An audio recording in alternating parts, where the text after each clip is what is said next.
My name's Gus Cameron, and I'm the owner of This Old Chopper.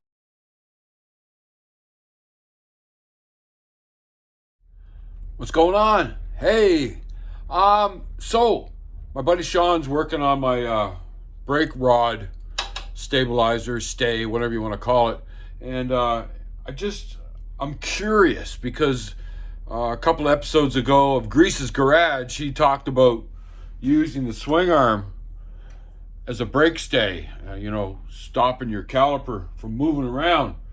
And I'm just curious, will that fit there? And what will it look like? So it's a Saturday. I got nothing going on much. Yeah, I should be wiring this thing someday, but I'm just gonna take a few minutes. I'm gonna disconnect the chain and take the axle out and see if I can get this over here. Just to see. I just want to see if I can do it. All right, stand by. Okay, just to let you know, it's not going to work. It's not going to work. The caliper is way too wide for this to make this work. The axle on the bracket is way back here, and it's too far away. It just won't work. Won't work. Oh well. I'll just wait for my brake rod. We're gonna make a brake stay. Yeah! Well, what do you know? I built a brake stay.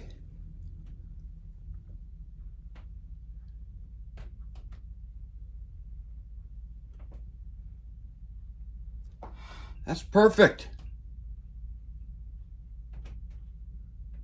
That's going to keep that caliper from moving around. Well, that's freaking awesome.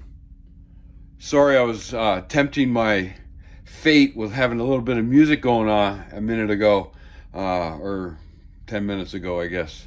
Anyways, I guess you got 10 seconds, and then they're going to freaking give you trouble. And if you're monetized, you'll get demonetized. And I'm not monetized yet, so there you go. I probably still got a few warnings, but that's the first time I ever did some music. But it's funny, because I can make a short in YouTube, and I can add all kinds of copyright music. And it's a short in YouTube. And I had one there a while ago. It had Metallica, Enter the Sandman. Perfect. So I may make a short or more shorts because then you can use music.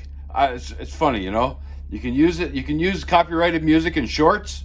They give you a whole list that you can use, but you can't have more than 10 seconds of copyright music in your videos on your channel.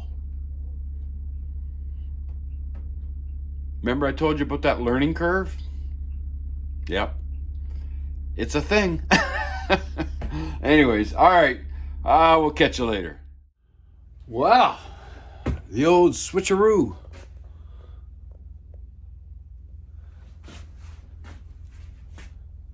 On the table.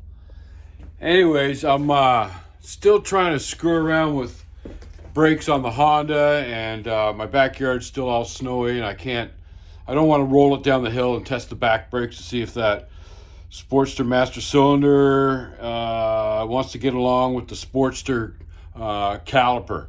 So with the turn down Honda rotor. Anyways, and I'm still trying to figure out what to do with the front brakes because it's got drum brakes and I don't want drum brakes on the front. I seen an old CB 550 for sale for $700. Complete bike, complete frame. It's got a single disc brake on the front. And I'm thinking, do I got to spend $700 just to get a freaking front rim with disc brakes? Anyways, I'm just biding my time, I guess you could say. So took the Honda off the lift and put the chopper back up on the lift. We're gonna do some maintenance on it. I like to check all the nuts and bolts after riding for a season. Shit loosens up on you. You wouldn't believe it. That's why you polish and wash your bike, because you touch it and you find loose stuff, you know. And that's what we're doing. We're gonna do some maintenance. I'm gonna get the primary oil changed. We're gonna get the engine oil changed. I'm gonna do a nice cleaning and find out what's loose. So stand by. So when I designed this bike, when I built this bike, Sean built me the oil tank, oil bag, and I plumbed it. I did all my hosing and vents, and I put a drain line on it. Something that I don't know why I did it like this, but couple 11/16ths, and just give it a little snap here, right there, like that. I don't want it to start dripping oil all over the place. Get that to come around like this. Get this to come around, like, tighten that back up, just for giggles. So yeah, so I made this rig on the bottom of the oil tank. Kind of dirty. So what I'm gonna do is I'm ready to drain the oil bag, and first I'm gonna start this thing and get it hot and get the engine circulating, or get the oil circulating, and get her nice and hot so it runs all the way out. I might put a little in, give it a flip back and forth to try to get whatever's in there. I gotta change the filter and drain this out. So yeah, so I'll get it going. You don't need to hear the noise, and I'll get her nice and hot and come back. All right.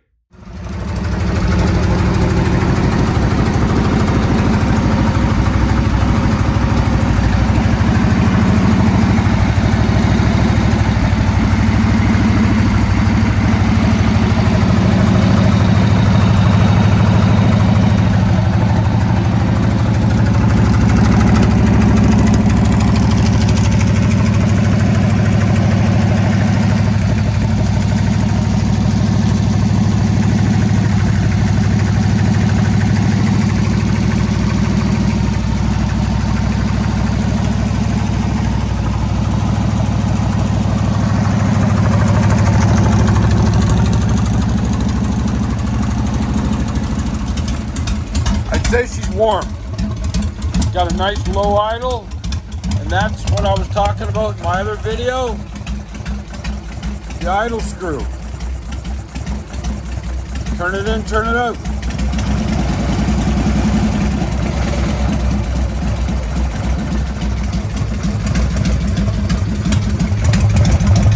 That's the grime I was talking about.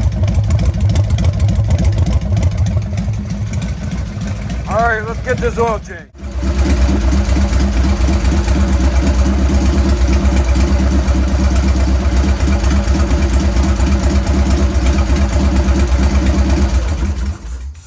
Yep. A little bit. Let's see. All right, let's see how this oil changing arrangement's gonna work. So this is all good. That's a little loose too. What the hell? Anyways, so this is 5/8, I believe. Maybe my wrench. Oh, it grabbed it. All right, so let's see what happens. Oh, I didn't grab it. Let's see what happens. Stay off the pipe. The pipe's hot, Bubba. No, I need a 5/8. Damn. I'll be right back.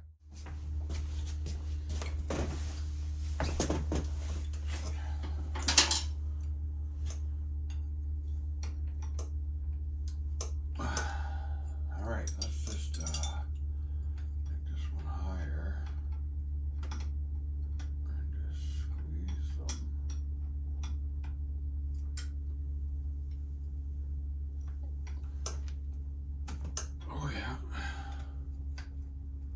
Okay, so I'm about to make a mess.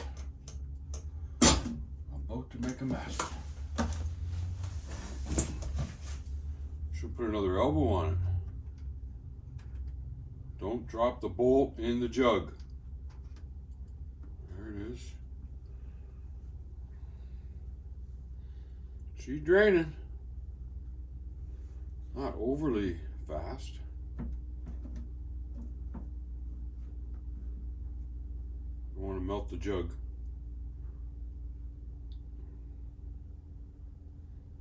I thought this was going to be a good idea. Not sure. Okay, I'll be editing out a bunch of this because it's going to take a while.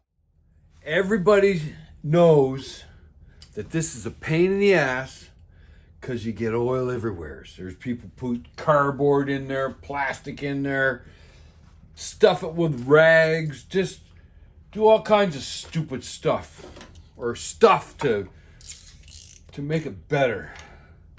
I had an idea once and I don't know where it went, but I was thinking about this just now because I seen a bottle of pop left over from New Year's laying on the back, laying outside.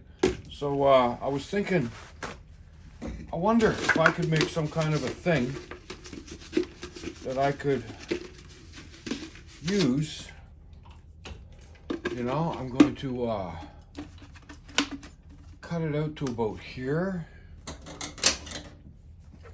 Cut the top of it out. Out to there. Out to there. Get rid of it. Get rid of that section. I don't know. And I'm thinking, you know,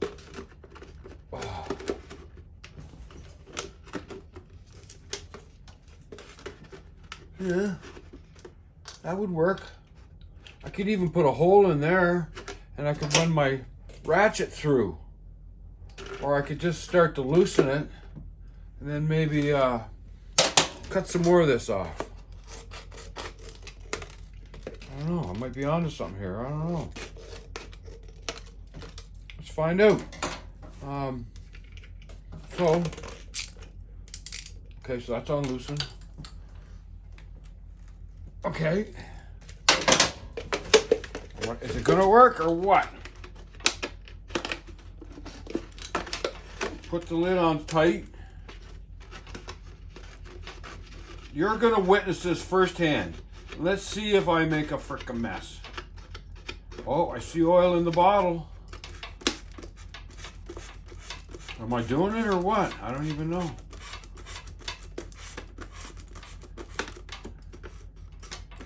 I don't even know. I know one thing, it's getting slippery. Okay, so I'm gonna make this opening a little bit bigger. It's coming off. Jesus, did I make a mess? There's nothing.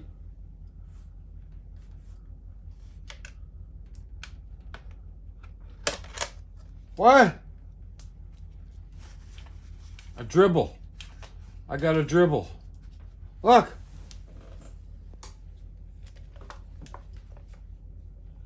What? Now what do I do with it? Will it balance? Oh, ah. Well, I think that worked. I think that worked.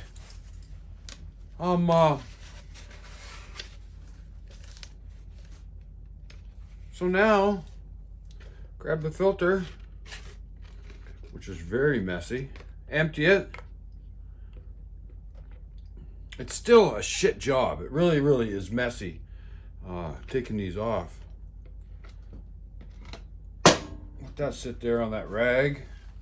Let that sit right there. Let's hope it doesn't fall over.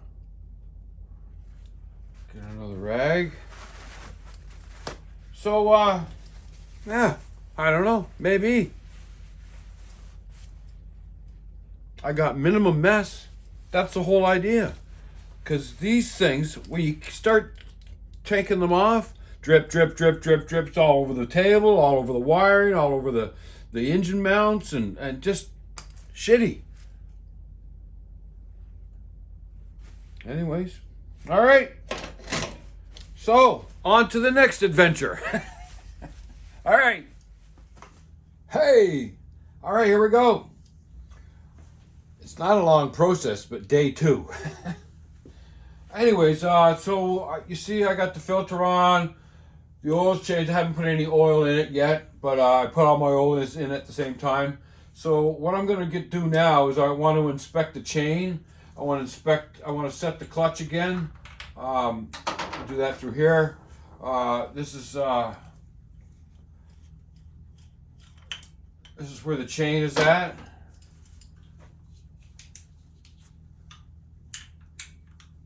A little slack. I can adjust that. There's an adjustment right on the bottom right here with a lock nut. You hold it with an Allen. You loosen the lock nut. You screw in the Allen a little bit. Raises the shoe. Puts a little bit of tight tension on that. I'm not sure what the spec is. It's probably close to like 1/2 inch or something. It's very clean in there. That's a good thing. So yeah, I'm going to change the oil, the primary oil, adjust the chain, adjust the clutch, and put new primary oil in there. And this is the one thing that some people might be confused with. They might think, well, more is always better. Well, when you put more oil in your primary than what is required, then your clutch is all screwy. Your clutch doesn't work worth shit. You got to put the right amount of oil in your primary, especially these old Sportsters. And I think it's not even a liter. It's like 970 milliliters or 920 milliliters. I have to look it up. But yeah, pay attention to the amounts. More is not necessarily better. Put the proper amount of oil in your primary. So when you put the oil in, you take this little one out. It's got a gasket on it, and when you put the 900 and whatever it is, the oil should just slowly be trickling out this hole. That's your high level mark, I guess you could say. So when you got the proper amount of fluid in there, it'll just start coming out that hole, that threaded hole. This has got a gasket on it. Make sure the gasket is good and put it back in. Clean everything before you reassemble. I'm going to do the clutch, do the chain, get the primary oil out of there. There's a big nut on the bottom here. It's 3/4, I believe. Yeah, because I got this fixed. The nut got bad on me, so I made a new bolt. A buddy of mine made a bolt for me to replace this. Was it on this bike or that other Sportster? I can't remember. Anyways, we're gonna get some oil coming out here any minute. She's getting pretty loose. Get your hand out of the way right quick and see how much oil we get. There we go. Well, look at that. A little bit of filings on there. That's probably normal. Anyways, the oil needed change, that's for sure. It's been 2 years since I built this bike, and I never changed the oil last spring because I didn't ride it a lot. And I didn't ride it a lot this year. Yeah, once or twice a week, but it wasn't a ton of time. And so we're gonna do it this time. We're gonna get all the oil changed. There's only 2 oils in this: engine oil and primary oil. The engine oil does the engine and also does the transmission because it's all combined. So you got engine oil, 520 or 540, something like that. I don't know. It's over there. And then primary oil. I run the Harley Davidson primary oil. I know people say, well, Harley doesn't make oil. Why are you using Harley's oil? Anyways, that's the biggest question in the world. What oil is better? You'll get a million responses. And the way I look at it, if Harley's got their label on it, then it must meet their specs, and it must be okay for their machines. So who am I to argue with that? Yeah, there's guys run AMSOIL and all this and that, and Castro and all these V-twins, this and that and this and that.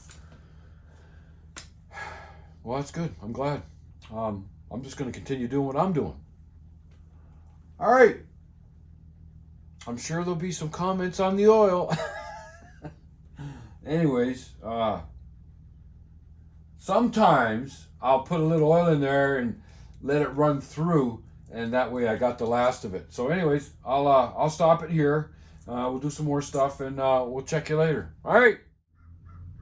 Right on. Yeah, she's dirty. That's okay. Clutch dust. Clutch dust. Anyways, this is why you do maintenance. Look at that O-ring. Ain't that bad? It's not a critical O-ring. It's just on the plug, on the magnetic plug. But yeah, she's pretty toast. So yeah, we'll change that out. I'm gonna run a little oil in there. Let it drain through, and then we'll put her back together. All right. There you go. So, genuine Formula Plus. That's what I'm using. So I just looked it up. 710 milliliters. So anything over that, it's not a good idea. So I got 600 in my measuring cup.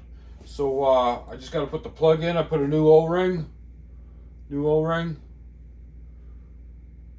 On the plug. I'm going to put a little oil on the O-ring, make it slip a little bit.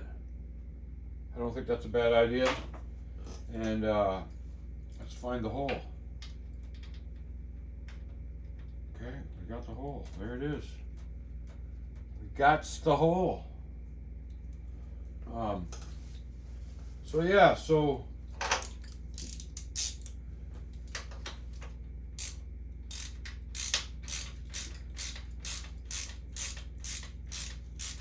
this is fun stuff, you know. I've been doing this for years, and anybody that doesn't do this, don't think it's a big deal, because the way I like to say it, there's always somebody somewheres that will bail you out. If you get in a jam and you do something wrong, somebody will help you. I don't know if you can even see this, but I gotta go slow. It's not a big funnel. This is 600, and of course it's making a mess. When doesn't oil changes make a mess? You know? Anyways, try to be as careful as you can. So we'll put 600 in it, and that should just be starting to come out, or at 710 it should be coming out that little plug hole. All right, so there is 600. So it's the book says, oh, look at that, it's coming out already. So what do? I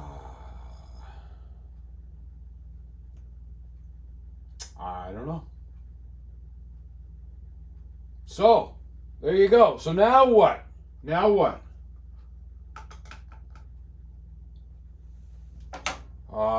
calls for 710. I put 600 and it's coming out the hole.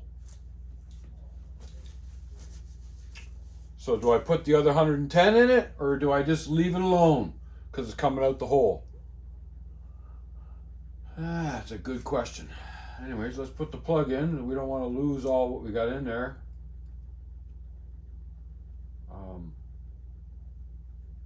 I don't even know where I read that. It's even a thing. Thought it was a thing.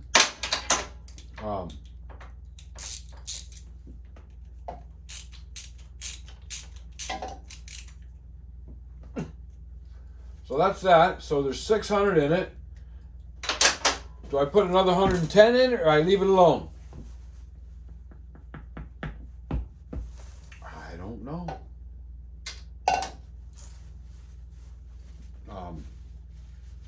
I think I should put the 710 in it.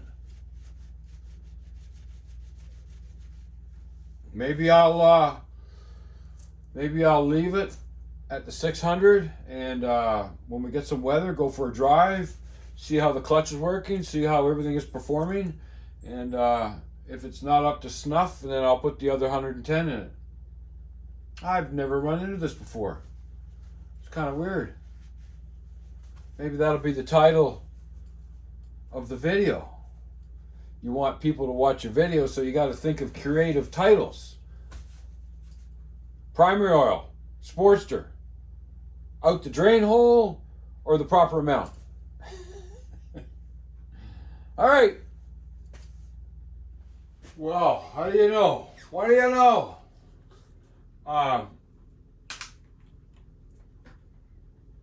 2050 Castrol motorcycle oil, whatever. So I put 3/4 of a liter in it already, because that's what I had left over from something else. So we're gonna run put 1 liter and 3/4 in this tank. We gotta put, some's got to go to the filter as well. So I'll put this in here. I'll run it up. I was told yesterday by Martin maybe that I shouldn't be running it so long with a fan or something, because these are air-cooled engines, and you should have air going by the engine. That's absolutely true. Maybe I'll rig up something to give me some air. And I also read somewheres or heard somewheres you can't really get these engines warm by letting them sit there. You got to actually drive them. Well, this is wintertime in Nova Scotia, and we're not driving right now. So I'm just trying to do the best I can do. If I get the oil a little bit warmer than, I keep my garage at 22. So the engine is probably 20 or 21 or 22 degrees Celsius. So, hear that clock? That's my clock telling me it's 3 o'clock. So there you go. So that's 1 3/4 in the tank. All the lines are in. It's all nice and tight. Look at that. So yeah. So maybe we'll after supper or something, I'll come back out, and I got to start cleaning this thing. I'd like to take the chain off and soak the chain, and then re-lube the chain. It's an O-ring chain, just to make sure that everything is nice and lubricated. That's the best thing you can do for your machinery, is make sure the oil is changed and everything is lubricated, because shit goes sideways when it doesn't have the proper lubrication. I've been dealing with this kind of stuff forever. In the Navy, I was an engineer and stoker, and we dealt with petroleum products everywhere. And it was all about oil. Checking the oil, changing the oil. Anyways, it's a good practice to have.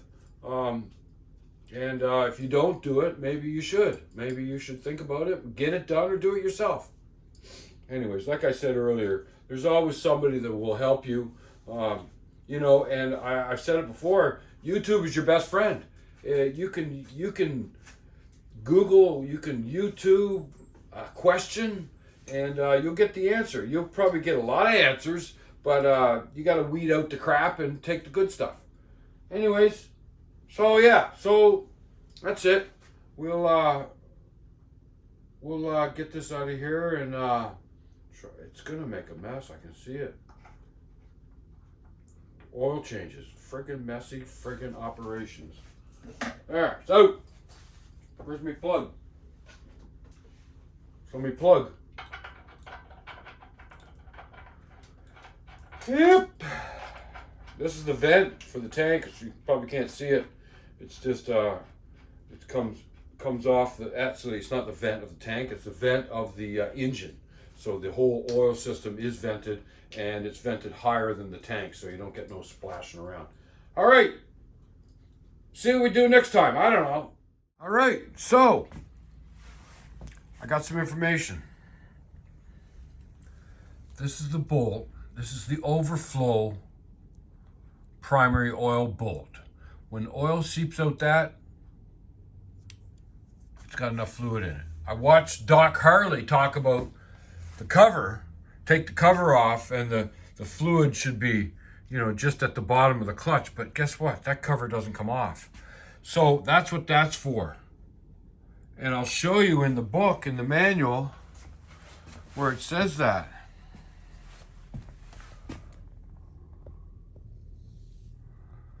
So this is the picture they're referring to. There's the bolt that I just showed you, figure 14A.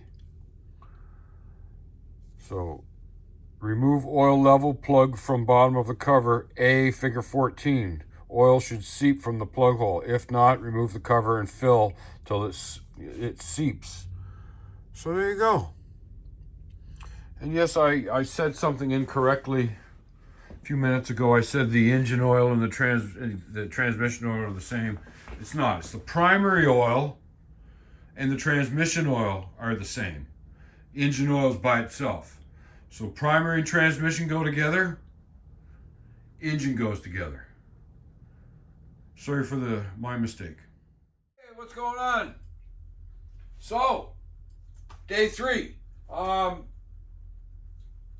Just taking my time, doing my shit and being in the garage and turning wrenches, because wrenching is for wellness, right? Right. So, I got the oil all done. I got a new filter on it. I got the new engine oil, 2.7 liters. The filter's not filled up yet. So it's probably going to be about 2.5 once everything's circulated. I think that's a good amount of oil. The book says 2.8 for original Sportster configuration. This is all custom, so this is a custom tank. So I think 2.7 is a nice amount of oil to have for the engine. So the primary, we fixed the primary up. I thought it took 710 milliliters, but I had 600 in the measuring cup, and we poured in 600, and it overflowed the overflow screw. And that's the way to fill up your primary, because you don't want it too high. We already talked about that. I did notice that I had the bike jacked up in the rear end, so I lowered the bike. I took the plug out and I dribbled a little more oil in it. I probably put about maybe 2 ounces in it, maybe 2 ounces, and then it started coming out to overflow, and I put the bolt in it, and that's where I'm going to leave it. So yeah, it does say 710 in the book, but it also says to use the overflow screw to make sure you got the right amount. I took the plugs out, I cleaned the plugs, I gapped the plugs, 40 thou. It's anywhere between 38 and 42. I picked the middle, 40.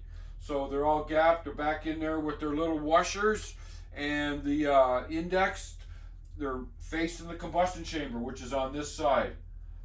This is where the valves are, and there's no sense having the fire pointing that way.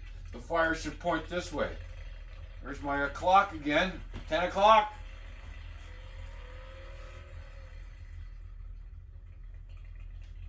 That helps me get through the winter. Anyway, so the plugs are done. I adjusted the primary chain 1/2 inch to 3/8. 3/8 to 1/2 inch is the amount. You got to roll it around, put it in gear, take the plugs out, roll it around until you get the tight part of the chain. 1/2 inch to 3/8, or 3/8 to 1/2 inch is the play in the primary chain. So that's all done. Clutch is adjusted. It's all good. Everything's good. It's got gas. It's got new oil. It's got everything. I just might as well go for a start. See what it sounds like. Move some oil around. We got a green light. We're good there. We'll turn the gas on. Give it a little enricher.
through and I'm going to check all the bolts, the motor mounts, the chain, the sprocket, the disc, the disc brake. You know, just check everything. That's the way to do it. I'm going to oil this chain up. Tension's good, dirty. I'd like to get that chain clean. Anyways, I might spray it with some stuff and get her cleaned up. Everything is good. Brakes are good. My forward control was a little loose on that side. That's all nice and tight. Everything is the way it should be. So that's what you do over the winter. You make sure things are good. I cleaned my rim back here. I got to go between the spokes, get that cleaned up. I used some Simon's heavy duty rim cleaner, and I sprayed it on my rag, and then I took a breath and it was like, holy shit, what is that? Anyways, there's some kind of acid in that, so be careful with your cleaning products. We'll get this thing all cleaned up, and I don't know, check the front end, check the grease, oil the springer, get that all done, do the joints, the moving joints up there, and that's what you got to do. All right. Maybe this is the end of the video. I'm not sure. All right. Thanks for watching. All right. So let's wrap it up. I just wanted to talk about 3 modifications that I did on my own, and I just thought it was a cool thing to do, and I want to share it with you. Check this out. All right, so the first modification that I did last year was this. I took my coil from up and under the tank and I moved it down behind this horn cover. I modified the horn cover and I put the horn back up underneath the tank. So this is a nice spot to have your coil so it gets some air and stays a little bit cooler. You know, yeah, it's behind the lowers, but it gets more air there than it does up underneath the tank. So I put the horn under the tank and I put the coil underneath this horn cover. I think it's a cool modification. I really do. I've never seen it anywhere else. And this is an 08 Street Glide. There you go. So that's the first one. The second one I did that I really enjoy is on the old chopper. So everybody knows that when you run these things, you need to have some kind of a brake switch. And it's right there. That is a brake pressure switch. So that goes in between your caliper and your line, whatever. And when it senses pressure, it closes the circuit and lights up your brake light. So I like to be seen. Normally you put them here. Sometimes you put them up on the master cylinder. But I didn't want wires on my bar. So I wanted it halfway. So here's what I came up with. Sean made that for me. It's a block. That mount is where a horn used to be, but it's got the line from the master cylinder coming in one side. It's got the line coming out the other side to the front caliper, and it's got the brake switch, pressure switch on the bottom. So that turns on my brake light when it senses. And there's no wires on my caliper and there's no wires on my bar.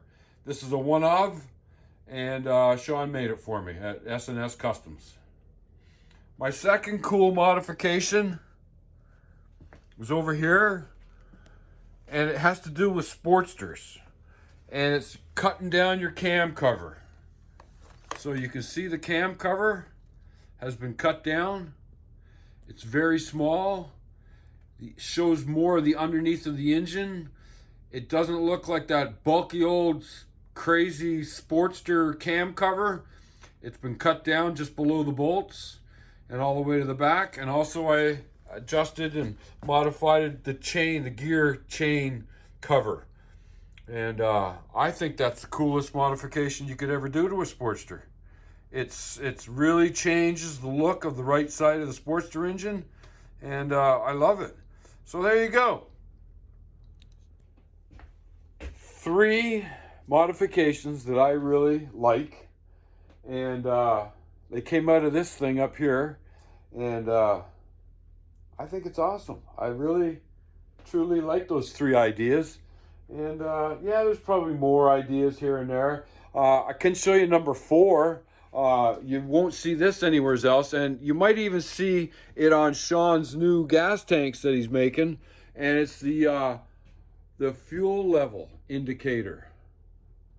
Just a slot with a hose, and Sean built that for me into my tank.